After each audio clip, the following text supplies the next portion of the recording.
வணக்கம். தமிழகம் செய்திகளோடு இணைந்து கொள்ளுந்தான் மகளிரி கமலநாதன். முதலில் தலைப்புச் செய்திகள்.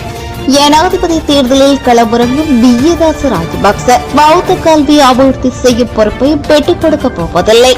நேற்று அமைச்சர் பதவியை ராஜினாமா செய்த விஜயதாச ராஜபக்ச ஓய்வூதியதாரர்களுக்கு விசேட கொடுப்பரவு.